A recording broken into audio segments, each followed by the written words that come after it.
왜 이래 얼었어 다들. 말 좀 해. 긴장. 다들 얼었어. 아무 생각 없이 들었는데 뭐 해야 돼요? 아니 그래도 하라는 건 있었으니까 해야지. 자 그러면 아무 생각 없이 들어온 수가 나 진짜 아무 생각 없는데. 아니, 아무 생각 없는 사람이 지금 벌써 기사 올려놨네 보니까. 아니 일단은 그냥 할까요? 자 그러면 뭐 하냐면 돌아가면서 얘기하는 게 순서는 항상 똑같아요. 전 3가지 아니고 2가지 정했고요. 하나는 제가 뉴스레터를 영어로 2개나 받아봐요. 아침 저녁으로. 근데 거의 1년 동안 하나도 못 봤어요.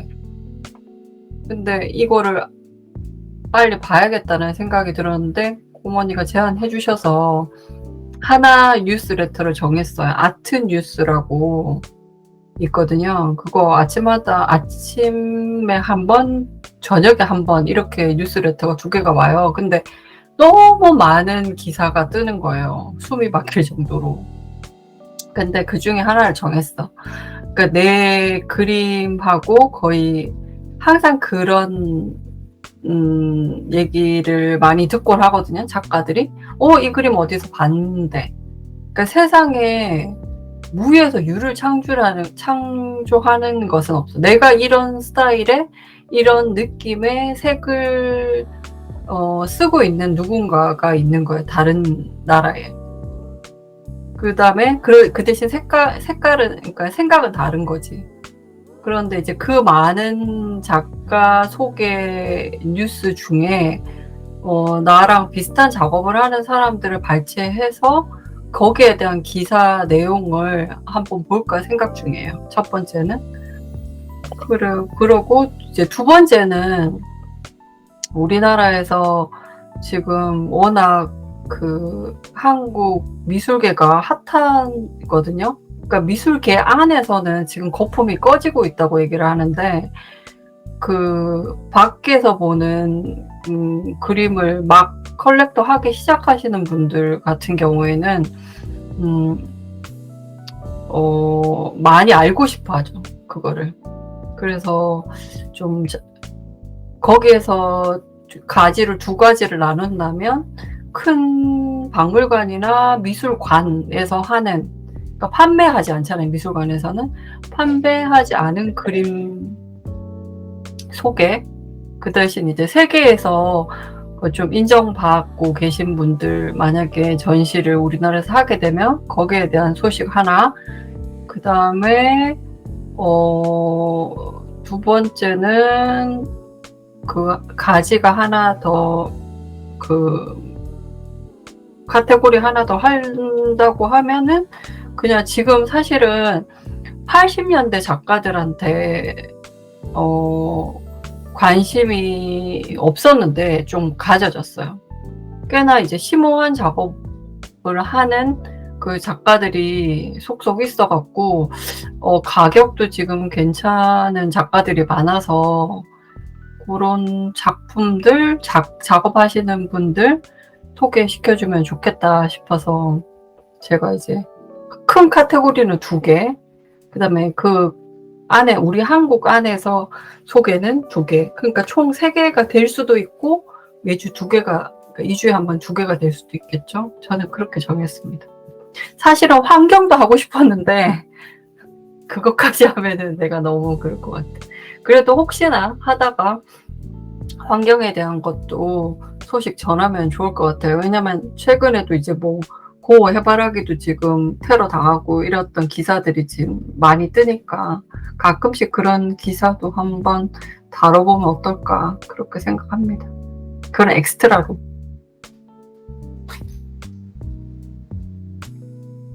네, 저도요.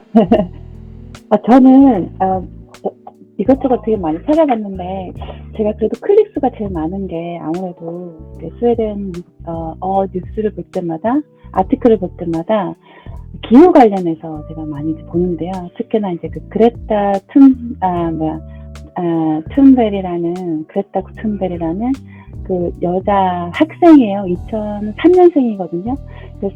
세계적으로 파워 있는 영향력 있는 여성 100인 안에 드는 소녀라고 해야 될까요? 아니면 그분이라고 해야 될지 모르겠지만 그분의 활동, 그 여성의 활동들이 사실 스웨덴에서 메인 헤드라인으로 항상 잡혀요. 문화 영향력도 있고, 그리고 특히나 이제 그 나이 또래에 대한 기후에 대한 인식, 환경에 대한 그런 인식들을 워낙 많은 걸 전파하고 있기 때문에, 특히 이 여성분의 이런 그런 활동들을 제가 좀 많이 지켜볼 것 같고요. 또 하나는 제가 이 여자분한테 또 이렇게 좀 관심이 있었던 게, 아스퍼스라는 그런 자기의 그런 진단 이력이 있어요. 근데 그럼에도 불구하고 자기 목소리를 아주 내면서 활동하는 모습이 참 보기 좋다라는 생각이 들어서 더욱더 이제 관심을 갖게 됐었고요. 그 다음 섹터는 아마 사회 중에서 이제 기후, 그 다음에 사회 중에서 스웨덴 전반에 대한 복지.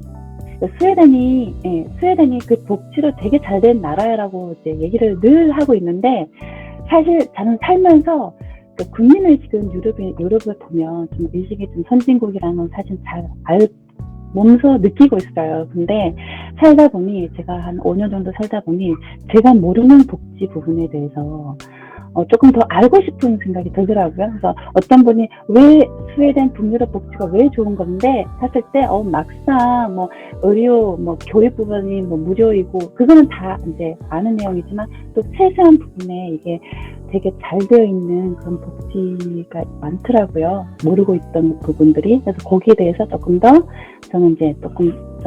신경을 써서 좀 더 많이 찾아서 읽을 것 같고, 나머지 섹터는 문화입니다. 문화인데, 우리 스웨덴에서 당연히 한국 관련된 문화나 어떤 뭐 그런 기사거리가 있으면 당연히 저는 찾아볼 것 같고, 스웨덴도 사실은 무슨 전시라든지 그런 게 굉장히 많거든요. 그래서 그런 것도 조금 더 많이 살펴볼 예정입니다. 그래서 내년에 2023년도는 조금 스웨덴을 조금 많이 알아보는 거. 예. 뭐 다른 한국 기사를 통해서 스웨덴은 아는 경우가 더 많았어요. 뭐 네이버를 해보고 그랬는데, 이제는 스웨덴 기사를 보고 이 로컬 신문을 통해서 스웨덴을 조금 더 알아보는 시간을 저는 가질 목적입니다.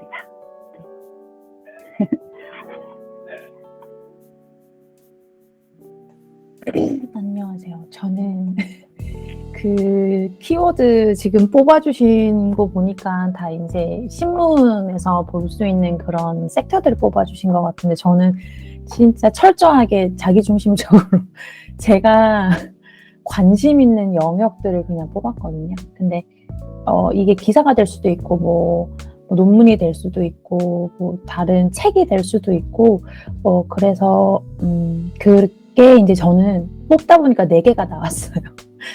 그래서 저는 첫 번째는 관계라고 했고요. 이 관계 안에는 제가 제 수건 사업이죠. 그래서 아이들 잘 키우기, 자녀 교육이랑 아동 심리 발달, 그리고 저 자신이랑 또 이제 저 주변 사람들과의 관계를 통해서 그 속에서 제가 좀 부딪히는 그런 부분들을 심리학을 통해서 좀 더 임프루브 시키고 싶어서 그쪽으로 계속 이제 관심 있게 지켜볼 예정이고, 두 번째는 경영이에요. 그러니까 제가 하는 일이 기술직이다 보니까 뭔가 이렇게 그러니까 그 리더의 마인드로 솔직히 살아본 적이 없거든요. 항상 노예의 마인드로 살았어서 이제 공부를 더 하고 싶은 생각이 있어서 대학원 진학을 지금 고민 중인데, 이제 그 대학원 진학할 때 전공 과목, 그러니까 정말 내가 전공하려고 하는 그런 부분들을 기사나 다른 이런 매체를 통해서 공부를 더 관심 있게 지켜보면서 정하고 싶고요. 또 세 번째는 제가 스페인에 온 지 이제 1년이 됐는데 언어인데요. 그 스페인어고요. 그리고 이제 영어도 솔직히 하는 영어만 해가지고 좀 더 고급 영어를 구사할 수 있도록 영어 공부도 더 하고 스페인어 공부도 이제 당연히 해야 될 것 같고, 그리고 이거는 사실 네 번째긴 한데 가장 중요한 23년의 키워드고 제 삶의 가장 중요한 키워드가 될 것 같은데요. 재미예요. 저는 재밌게 살고 싶어요. 그래서 뭔가 재밌는 일이 있으면 그게 온라인이든 오프라인이든 이제 참여를 하고 싶고, 이제 이 재미 카테고리 안에는 제가 가족 문화를 좀 만들어 보고 싶어서 어떤 액티비티를 활동을 하면서 아이들이랑 같이 스페인에서 놀면서 할 수 있을지 그런 거를 좀 관심 있게 보고 싶고, 그러려면 스페인어를 당연히 해야겠고요. 그리고 스페인도 박물관이랑 그 갤러리들이 되게 많거든요. 근데 제가 지난 학기 동안 예술 관련 수업을 듣고 있어요. 그래서 그분들 커뮤니티에서 이렇게 뭐 연극도 보러 가고 무슨 전시회나 그런 작가, 그러니까 이게 유명한 사람은 아니더라도 이런 전시회들을 많이 여시거든요. 근데 그런데도 이제 같이 가고 그러는데, 이런 체험을 하면서 좀 이렇게 네트워크도 넓히고, 그냥 한 곳에 내가 머물러 있지 않고 다양한 영역에서 좀 이렇게 영감을 받고 싶어서 이런 스페인 문화 예술 체험을 계속 지속적으로 하고 싶고, 이제 건강하게 운동하고 또 좋은 사람들 만나고 재밌게 잘 지내고 싶어서 이 재미 키워드는 4번이지만 가장 중요한 키워드로 제가 스페인에서 뭐가 재밌는 게 있는지 잘 찾아보도록 하겠습니다. 이상입니다. 저는 너무 컴팩트하게 이야기가 갈 것 같은데, 저는 일단은 신문 기사를 올해 들어서 계속 꾸준히 읽고는 있는데 사실 별로 재밌지는 않아요. 근데 제가 이거를 공부를 해야 되겠다고 마음을 먹었기 때문에 사실 하는 거지, 와 신나 하고 막 읽지는 않고 있어요. 근데 읽다 보니까 더 많이 알게 되고 이해를 하니까 그러면서 재미가 조금 붙는 것 같기는 해요. 그렇지만 결코 뭔가 재미를 위해서 하는 읽기는 아니었지만 어쨌든 평생 해야 되겠다고 한번 마음을 먹어서 경제 기사 관련해서 계속해서 한국어든 독일어는 뭐 일주일에 한두 번씩은 보고 있거든요, 기사를요. 그래서 아마 경제 관련된 재테크나 경제 관련된 흐름을 놓지 않기 위한 연습을 하기 위해서 경제 기사를 계속 읽을 것 같고, 근데 읽다 보니까 제가 약간 재밌어하는 분야를 조금 찾았어요. 제가 일하는 거를 별로 안 즐겨한다고 했는데 알게 모르게 그래도 조금 헌신을 하고 있었나 봐요. 그래서 항상 보면 경제 기사를 보다 보면 경제 기사뿐만 아니라 그 안에 딱 보면 약간 노조 관계된 부분은 제가 좀 유심 있게 살펴보는 것 같더라고요. 어쩌다 이런 일을 하게 돼서. 그래서 다양성이나 조직 관계 뭐 이런 거를 제가 알게 모르게 항상 기사를 챙겨보고 있더라고요. 그래서 그런 부분은 약간 좀 심도 있는 매거진이나 논문 같은 거를 좀 찾아보게 될 것 같고요. 다양성, 인티그리티 뭐 이런 게 좀 되게 조금 관심이 있거든요. 그게 정말 그 사람들이 내놓으라 하는 어떤 그 테오리들이 현실에서 어떻게 반영이 되는지가 되게 좀 흥미롭더라고요. 그래서 그런 부분 좀 살펴볼 것 같은데, 근데 말만 이렇게 거창하게 해놓고 어제보다 금리가 올랐습니다 이러고 끝날 수도 있어요. 그래서 약간 그런 부분 살펴보고, 그 다음에 저는 이렇게 제가 좀 해야 되는 부분, 그 다음에 하고 싶은 거, 이거를 두 개를 같이 가고 싶어서 그 경제 관련 부분에 이렇게 살펴볼 것 같고, 하고 싶은 거는 그냥 관심이 가는 모든 분야를 아마 클릭해서 볼 것 같아요. 제가 자주 보는 거는 음식 평품, 와인 평품, 소품, 막 이런 것들을 항상 보더라고요. 여기 가야 되겠다, 뭐 이런 거. 그래서 아마 그거를 보게 될 것 같아요. 이상입니다. 저는 어쩌다 보니까 지금 이 온라인에서 꿈이라는 카페를 만들고 사람들의 뭔가를 하고 있는 것들 옆에서 이제 서포트하는 걸 하기 시작했잖아요.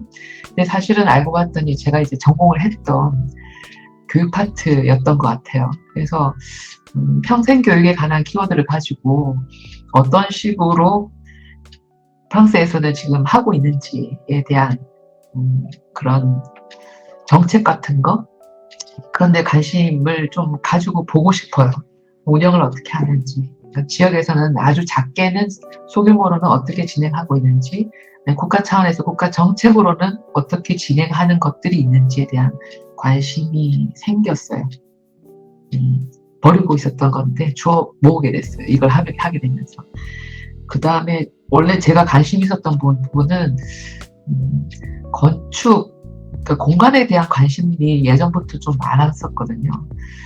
버려진 공간에 관한 고민들, 그리고 그 외에 도시 아니고 지방에서 벌어지고 있는 여러 가지 공간에 관한 프로젝트들이 어떤 식으로 진행되고 있는지, 그리고 이제 제가 이건 너무 거창한 꿈이긴 한데 앞으로는 물론 가족이 같이 이렇게 딱 뭉쳐서 사는 것도 중요하지만 1인 가족이 많아지잖아요. 그리고 어차피 나이가 들면 1인 가족이 될 수밖에 없는 상황이고, 그 1인 가족들이 모여서 살 수 있는 어떤 조합 형식의 그 집에 관한 관심도 있어요. 그래서 그런 것들은 프랑스에서도 어떤 식으로 운영되고 있고, 그러니까 복지하고도 사실은 관련이 되죠. 어떻게 보면. 그래서 저는 교육 파트, 그다음에 복지, 그리고 예술 문화죠. 마지막 제가 공부했던 거니까 그런 게 워낙에 또 프랑스는 그게 또 메인 키워드니까 여기서 어떤 식으로 진행되고 있는지 그렇게 세 개를 갈 건데, 하다 보면 저도 이제 카테고리가 큰 카테고리에서 좀 세부적으로 시간이 지나고 나면 좀 뾰족해지겠죠. 저는 이제 첫 번째는 아까 말씀드렸던 잠깐 화면을 좀 봐야 되겠어요. 그레타 툰베리라는 이제 소녀에 대한 이제 기사를 좀 기억에 남는 것 같은데요. 2003년생이면 굉장히 아직도 10대, 이제 10대이고 되게 어린 나이인데도, 어떤 영향력을 이 여자가 이 작은 몸에서 어떻게 이런 영향력을 끼칠 수 있을까에 대한 그런 기사를 제가 읽었던 중에, 보니까 저도 인스타그램 팔로우를 들어갔는데 굉장히 팔로우 수가 많기도 하더라고요. 그리고 책을, 기억이 안 나네요. 이 여자가 책을 썼는지는 모르겠는데, 이 기후에 관련된 책이 이제 배국어로 번역이 돼서 출판된 예정이라는 게 큰 헤드라인이었어요. 그래서 앞으로 이제 우리가 살아가는데 기후에 대한 경각심, 특히 이제 그런 10대나 좀 어린 아이들한테 그거를 인지하게 하면서 학교에서도 해당되는 교육을 마련을 해야 된다. 예를 들어서 우리가 늘 국영수를 배우고 그렇게 하잖아요. 근데 그게 아니라 환경이라는 서브젝트가 과목이 생겨서 우리가 어떻게 지구와 앞으로 이런 좋은 환경에서 살 수 있을까라는 그런 과목을 하나를 만들어서 앞으로 이제 그렇게 인지를 지금부터 어렸을 때부터 인지를 심어줘야 된다는 기사가 헤드라인이었어요. 그리고 생각이 안 나네요. 죄송해요. 괜찮아요. 전혀 네. 그거 또 생각이 나면 얘기를 해주고. 네, 정말. 그러면 그 다음에 두수. 저는 두 가지 소식 전할게요. 소식은 아니고 아트 뉴스 하나 본 거랑, 그다음에 한국 전시, 국립중앙박물관에서 지금 하고 있는 전시가 오스트리아 수교 130주년 기념으로 지금 빈 미술관 소장품이 와 있어요. 근데 대다수 사실은 제가 이런 전시 잘 안 가요. 네, 너무 준비를 그러니까 특히 국립미술관이나 국립중앙박물관에서 한 것들은 학예사님들도 공부도 굉장히 많이 하시고 준비를 많이 하신 건 알고 있는데, 광고에 비해 작품 작품이 거의 많이 안 와요. 사실 이건 좀 저도 개인적인 얘기인데,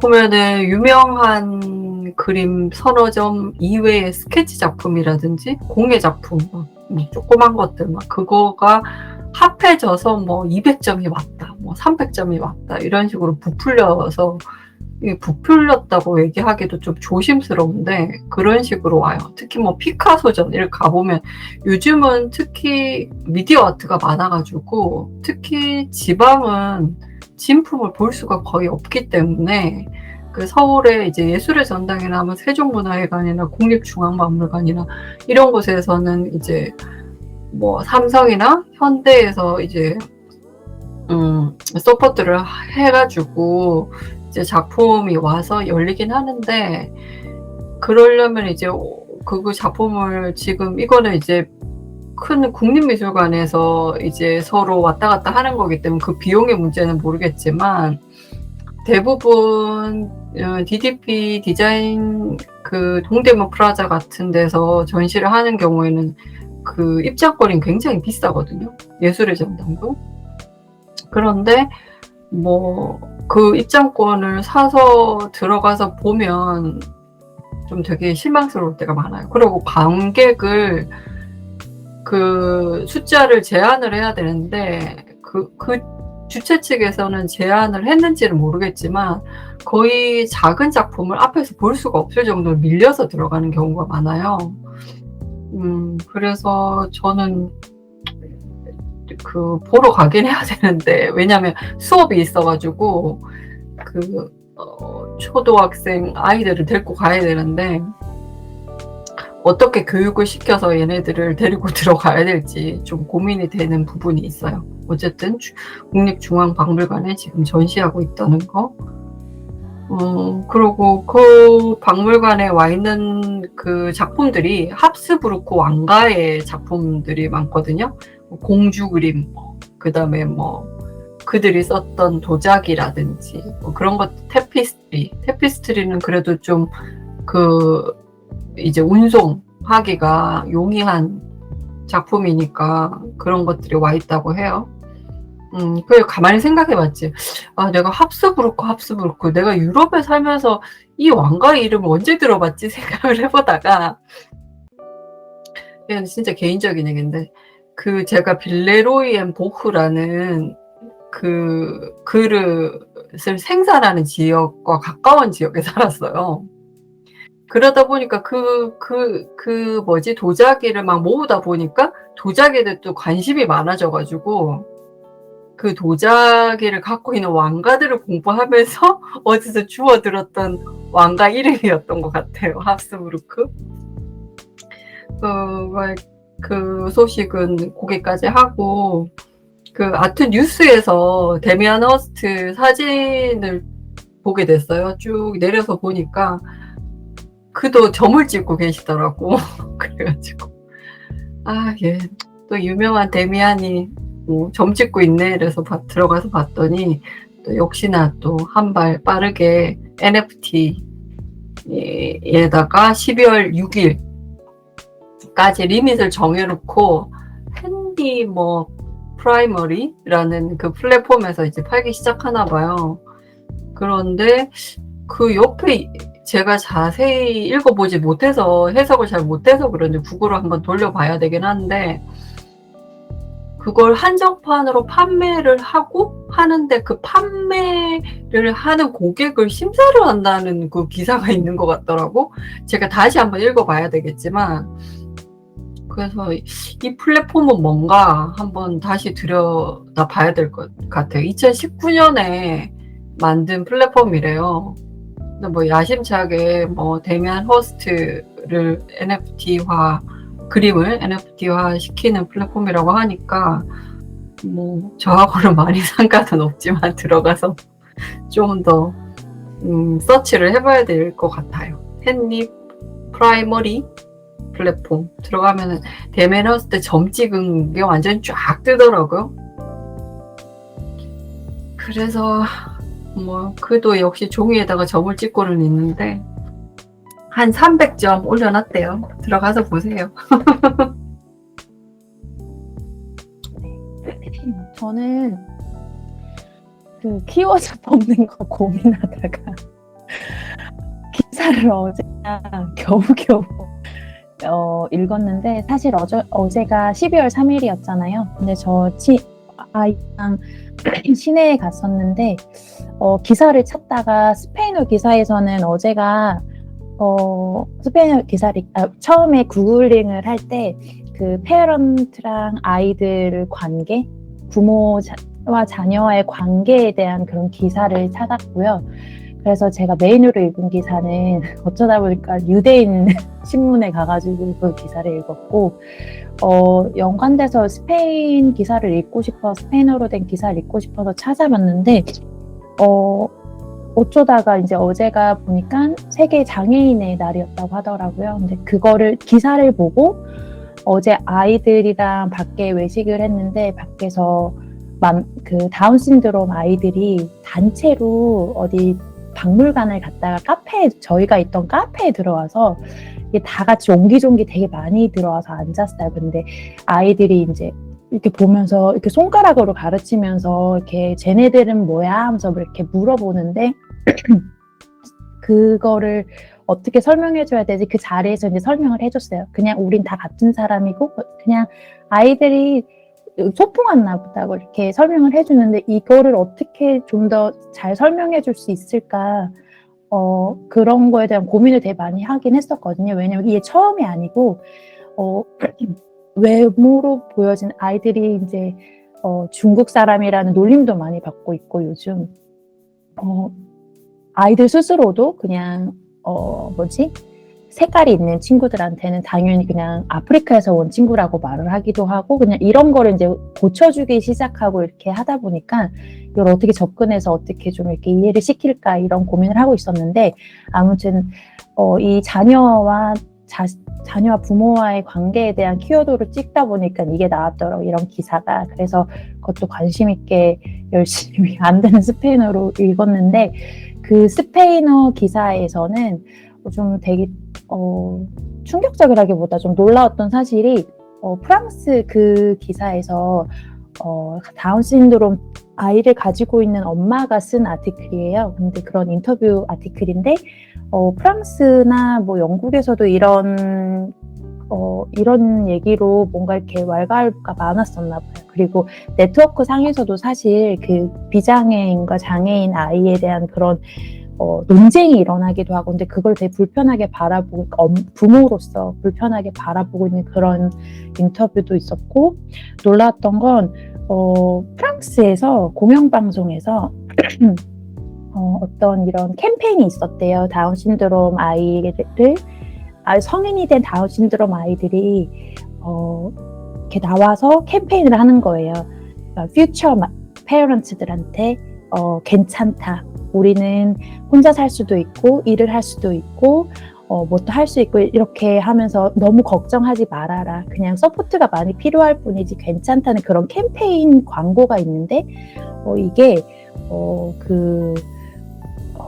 프랑스에서 검열을 하겠다고 해가지고, 이제 이거는 모든 사람의 관심거리가 아니다. 그래서 공영방송에서 그거를 틀지 않는 걸로 했대요.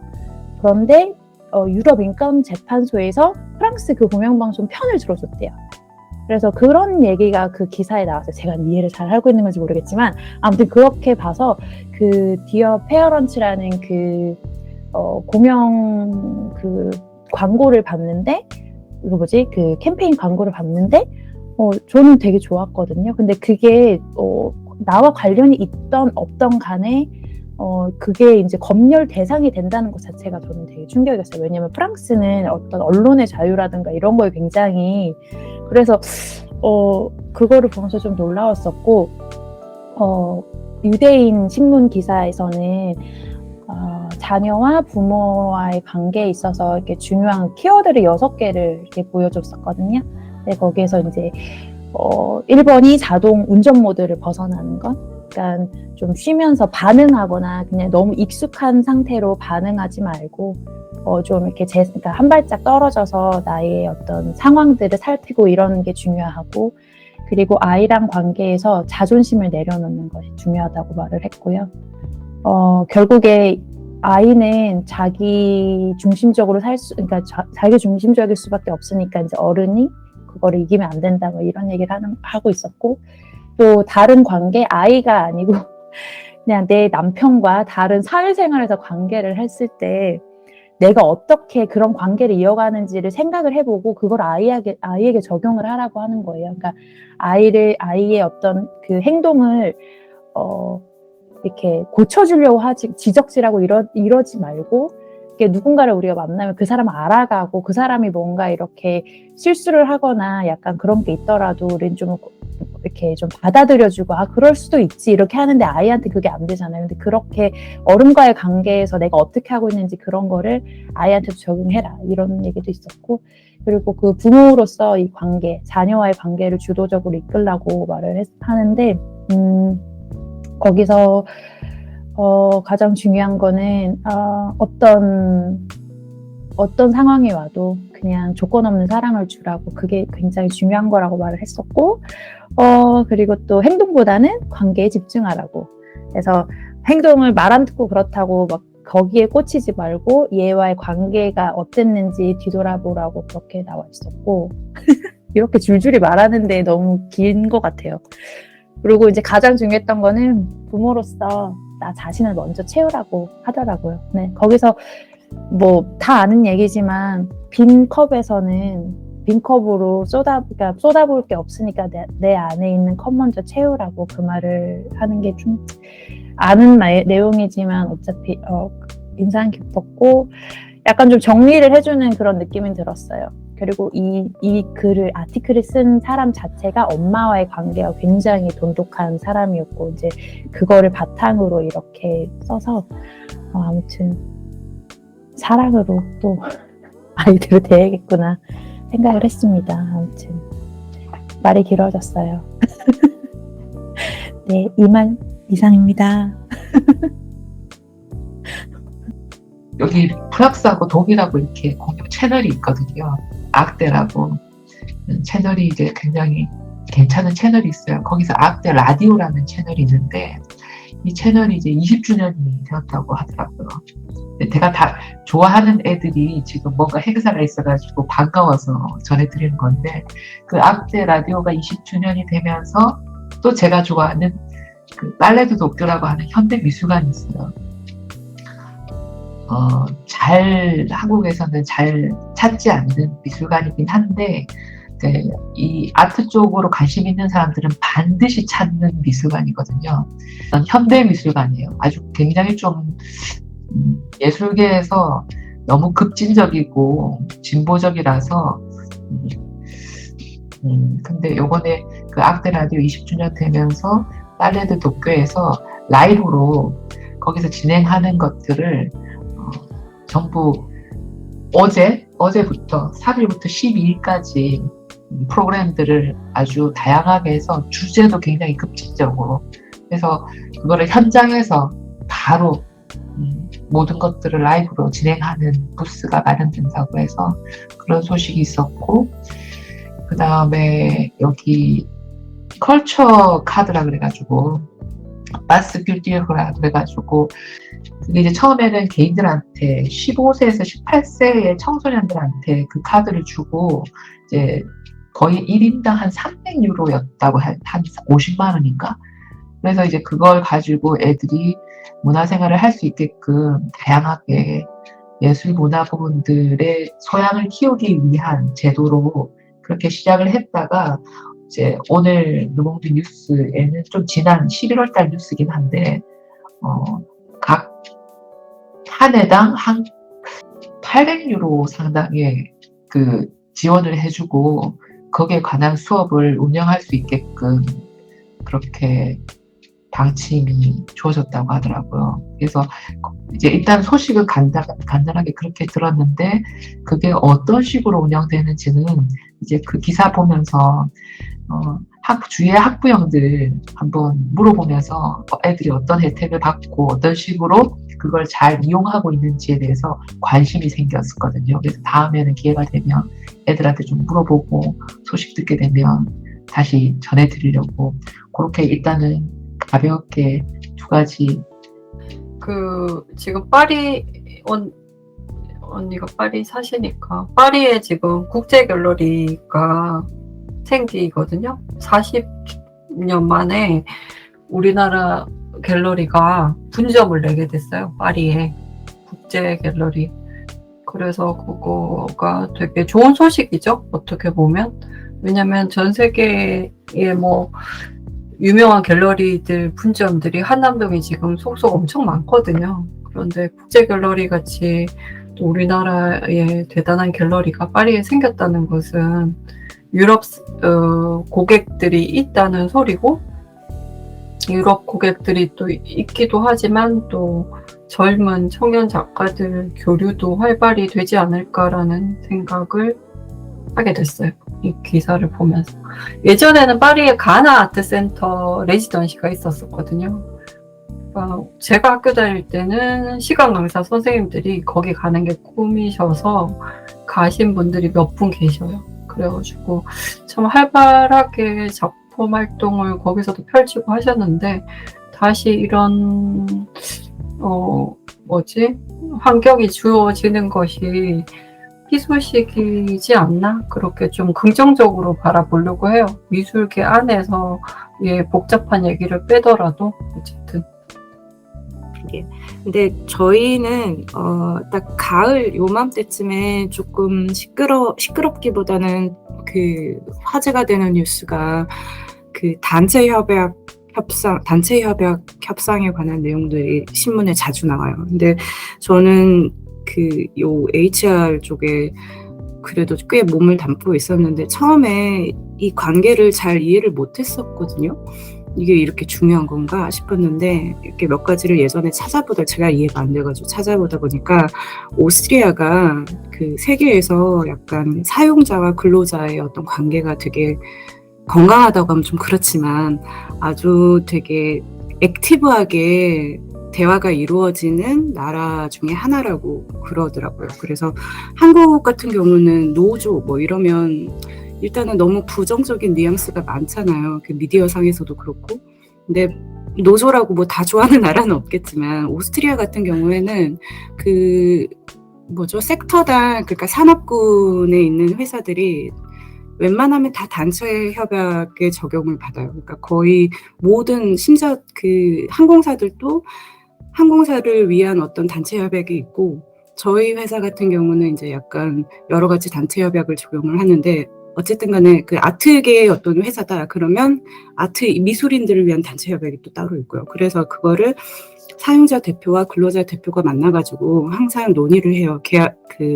급여는 어느 정도 이번에 인상을 할 것인지 아니면 뭔가 복지 차원에서 휴가를 조금 더 줄 것인지 이런 것들이 되게 이야기가 많이 되는데 이제 그게 1년에 한 번씩 협상이 있거든요. 1년에 한 두 번 있긴 있는데 내년 2023년 계약을 위해서 가을부터 이제 협상에 본격적으로 들어가게 되는데 그래서 9월쯤에 되면 어디 협상 결렬 이런 게 많이 나오는데 지금 시기다 보니까 협상이 결렬된 단체들이 되게 많아요. 근데 그 중에 하나가 철도 파업, 그러니까 철도 회사들, 철도 그쪽 섹터들이 이번에 협상이 좀 안 돼가지고 월요일 날 파업에 들어갔었어요. 전국적으로. 근데 이게 저 오스트리아 살면서 거의 처음인 것 같아요. 그래서 보통은 파업이다 그러면 2구간 파업 아니면 비엔나만 파업 이런 식이었는데 전국적으로 다 파업을 해가지고 완전 목통이 된 거죠. 지금 더구나 그리고 코로나로 집에서 근무하는 사람들이 많고 비엔나 시내가 아니라 외곽으로 이사를 간 사람들이 많아서 그 사람들이 이제 다시 비엔나 시내로 몰려들려면 자동차를 타거나 어쨌든 그리고 또 유럽은 비엔나는 특히나 오스트리아는 특히나 이게 잘 연결이 되어 있거든요. 교통이 되게 잘 되어 있거든요. 그래서 사람들이 보통 차를 이용하기보다는 기차로 이렇게 출퇴근하는 사람들이 많은데 이제 그 사람들이 이제 다 택시 타고 오거나 차 타고 출근을 했죠. 그리고 관광객들도 그렇고 비행기에서 이제 내려가지고 시내로 나가는 사람들도 다 기차가 없으니까 애를 먹고 그런데 이제 협상의 결렬 이유 중에 하나가 당연히 이제 급여를 몇 % 올릴 것인가.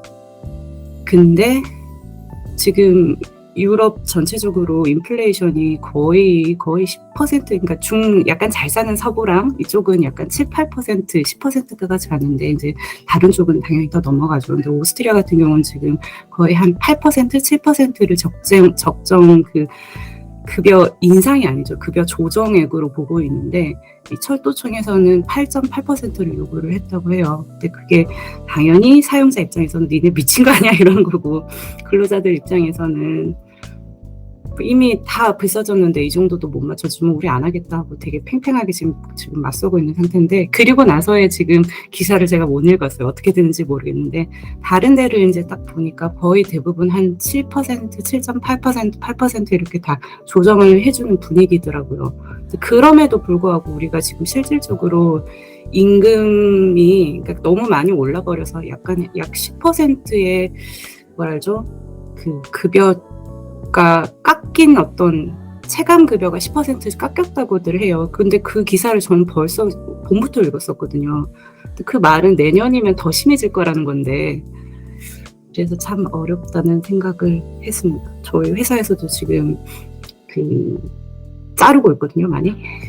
근데 그 중간에서 저는 이걸 지켜보면서 잘림을 당하는 사람들이 50대 이상의 여성들이구나. 외국인?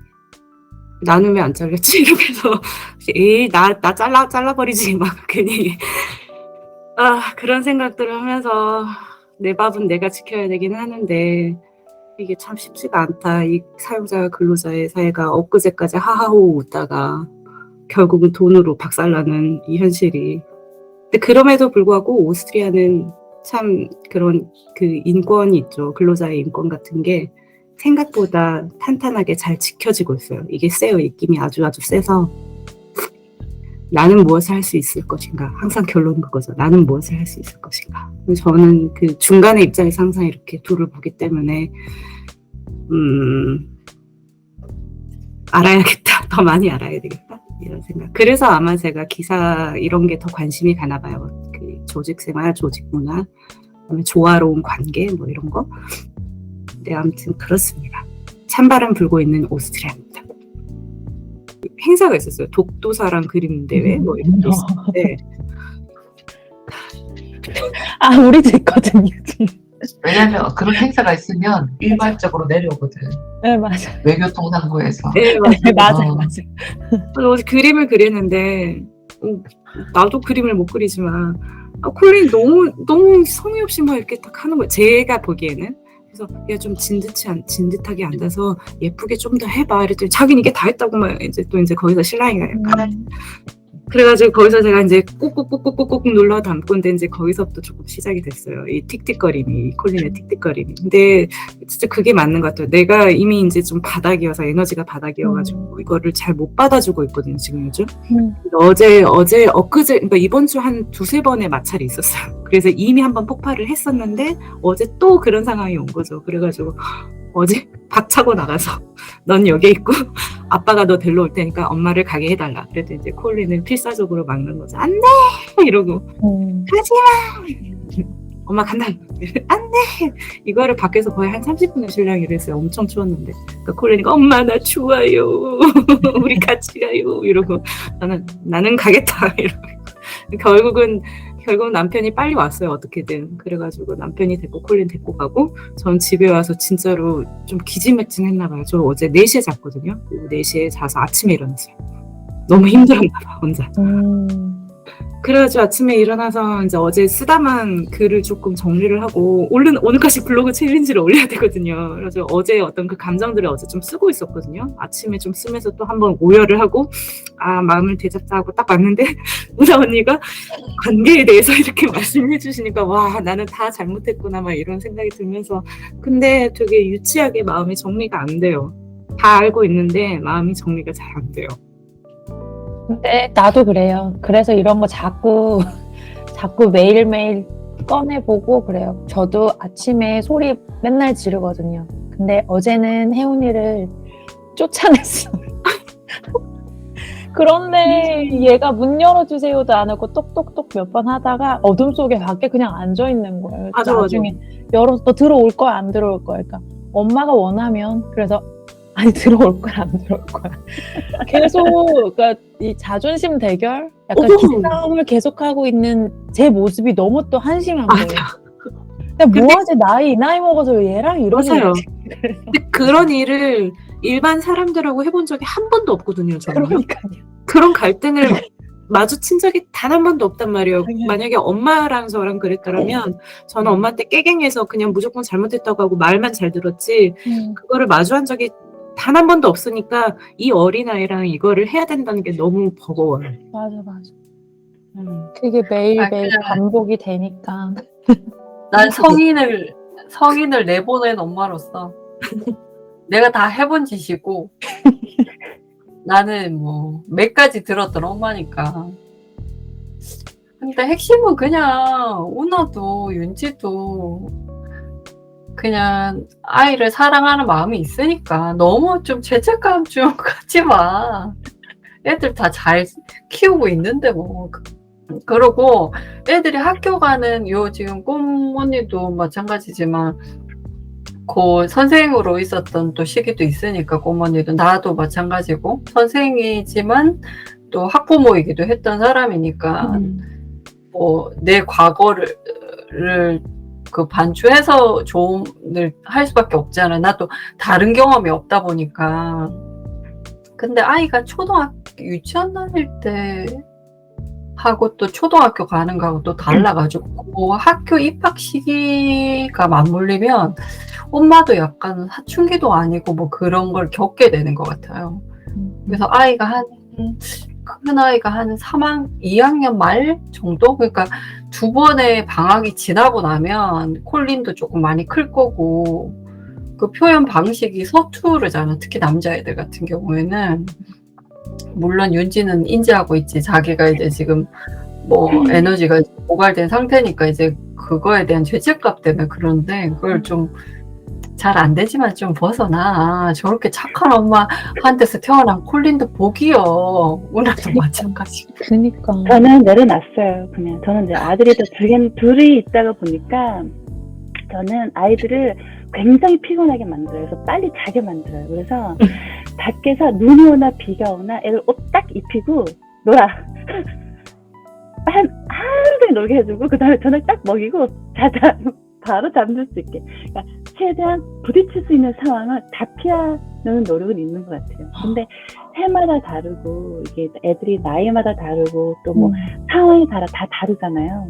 그러니까 저는 사실 제가 이제 한 달에 한 번씩 유아책을 읽는 이유도 그거예요. 오나 씨가 말했던 거. 자꾸 빠져나가는 그런 나쁜 마음을 다시 탁탁탁 그 길로 다시 잡아주는 거, 중심을 잡아주는 거. 그래서 한 달에 한 번씩은 유아책을 이제 읽는 그런 버릇이 생겼는데, 그럼에도 불구하고 저도 이제 막 컨트롤이 안 될 때가 있는데, 그때는 저는 그냥 차라리 자리를 떠나는 게 맞아요.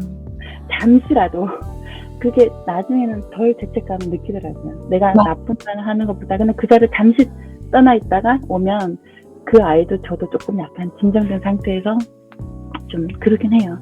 근데 아시는 분은 아시겠지만 태호가 그 발달장애 진단을 받았어요. 첫째가 이제 그 자폐증이라는 이제 진단을 받았는데 나중에는 이게 ADHD로 판명이 났어요. 근데 그 ADHD에서 보면 이게 좀 높은 게 있고 좀 저하가 있는데 태호는 약간 너무나 혼자 놀기 좋아하는 약간 저하된 그런 분류더라고요.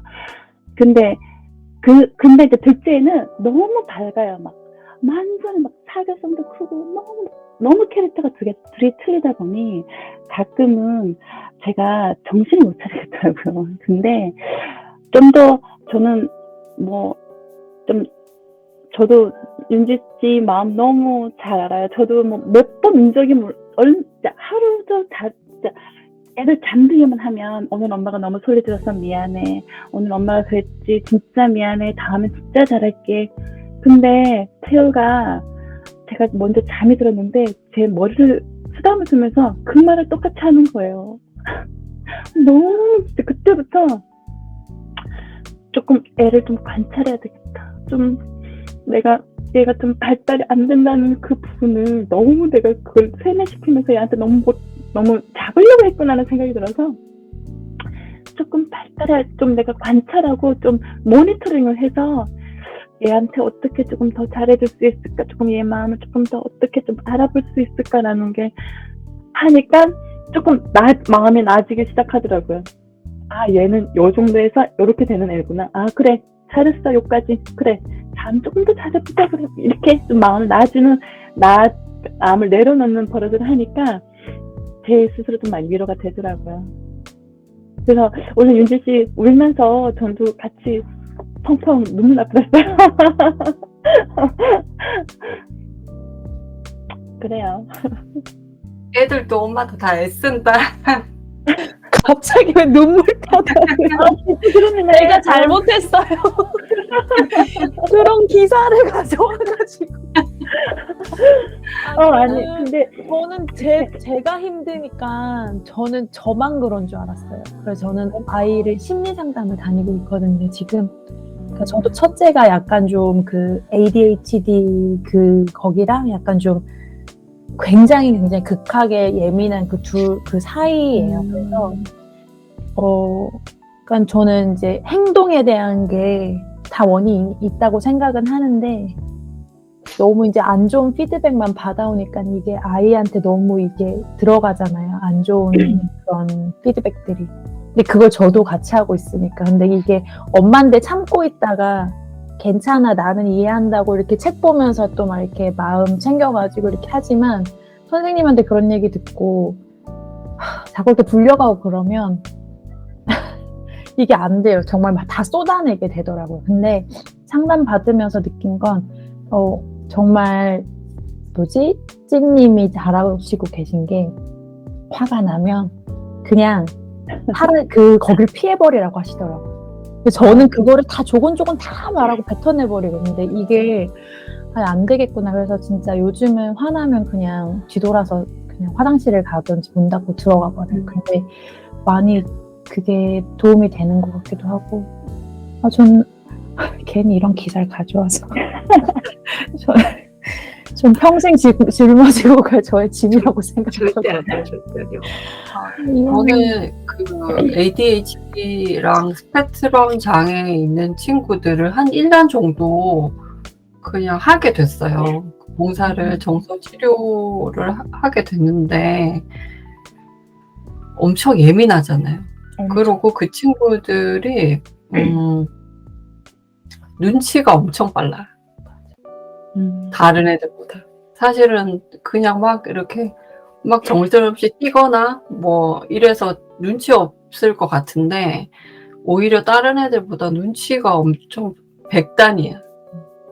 그래서 더 예민해. 그래서 새로운 환경에 노출되는 것을 좀 많이 막아주셔야 돼요. 그러니까 익숙한 공간이 좋은 애들이라서 엄마가 좀 힘들지.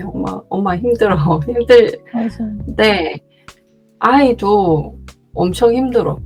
왜냐면 잘 모르니까. 그러니까 맞아. 애기고 또 잘 모르니까 더 힘든 거야. 맞아. 그거를. 맞아. 근데 사실은 상담 쪽에서는 미술 치료나 음악 치료를 상담에 접목시키는 걸 하나의 기법처럼 여겨서 좀 터부시하는 경우가 많아요. 공부 많이 하신 분들이. 근데 저는 예술의 힘을 좀 믿는 편에 속해서 나는 이 공부를 하기 전에도 이상하게 그런 친구들이 저한테 그림을 배우러 와요. 근데 처음에는 몰랐지. 그런 이름의 뭐 용어도 몰랐을 때니까 20년 전에. 결국은 아이를 사춘기에 접어들고 난 후에 내가 그 공부를 하게 되면서 내가 그 친구들을 위해서 한 것들, 프로그램을 한 것들을 상기시켜 봤더니 그냥 계속 반응해 줬던 것 같아요. 그 친구가 못 알아들어도 지금 생각하는데 그 아이 이름이 생각이 안 나는데 걔도 자폐 친구였는데 그 친구는 로봇에 대해서 되게 많이 아는 아이였어요. 그래서 그 친구가 나한테 와서 하는 일은 백과사전을 갖고 와서 설명하는 일이었어. 근데 일주일에 한 번씩 와서 나는 그 설명을 열심히 들어주는 것밖에 없었어. 근데 그 엄마는 나중에 자기가 그 미술 전공이라고 얘기를 하셨고, 그 다음에 아버지의 직업은 탐험가였어. 그런데 그 아이가 정말 지금 굉장히 잘 자라서 그 신문에 났더라고. 누구누구 탐험가 아들로. 그래서 그 엄마가 쓴 에세이 그 편지글 그 책이 저한테 있기는 있거든요. 그러니까 엄마의 그런 뭐라 그래야 되지? 아버지가 매번 탐험을 에베레스트를 갈 때마다 그 고독과 힘든 생활을 하면서 어떻게 견뎠을까라는 그 글을 볼 때마다 가슴이 미어졌었는데, 그때는 내 아이가 더 어렸어. 훨씬 그 아이보다. 그래서 뭐 어떤 위로가 뭐 지금 되겠어. 이 시기를 지나야 되니까. 우나가 재밌는 일 하고 싶다고 했잖아요. 그 윤지도 좀 재밌는 일을 찾아야 되겠다. 그냥 술 좀 마셔. 그냥. 우리 만나서 술 한잔 해야 되겠다. 술 마셔야 돼. 술 마셔야 돼. 날 잡아서 술 한잔 합시다. 오늘의 결론은 날 잡아서 술 한잔 하는 걸로. 조만간 다음 아침이니까 아침에 술도 못 마시겠고, 저녁에 금요일날 저녁에 날 잡아가지고 술 한잔 해요. 저 다음 모임이 또 제 생일이에요. 아침부터? 맨날 모임할 작년에는 그 트렌드 모임할 때 제 생일이었던 것 같은데, 올해는 국가대표. 대표 모임할 때 제 생일날 새벽. 제대로 축제네. 파티 해야 되겠네. 탱고 한번 쳐. 탱고. 아니에요, 남자 파트너가 있어요. 혹시나 아까 울고불고 했던 거 컷 편집해줘? 아니면 다 올려도 돼? 너무 창피할 것 해주세요. 같아요. 편집해줘? 나중에 얼마나 웃기겠어. 아니야. 저는 주려고요. 나중에 보면 나중에 너무 재밌을 것 같아서. 보면서 내가 이러고 했던 시절이 있었는데 지금은 이렇구나. 파이팅 해요. 우리 멋지게. 잘 보내세요. 주말 잘 보내세요. 정말 잘 보내세요. 안녕. 안녕. Easy as pie, lemon, apple, or cherry. 안녕. Loving you is so very sweet, sweet, sweet. How can it be such a piece of cake? And your smile is the icing. Loving you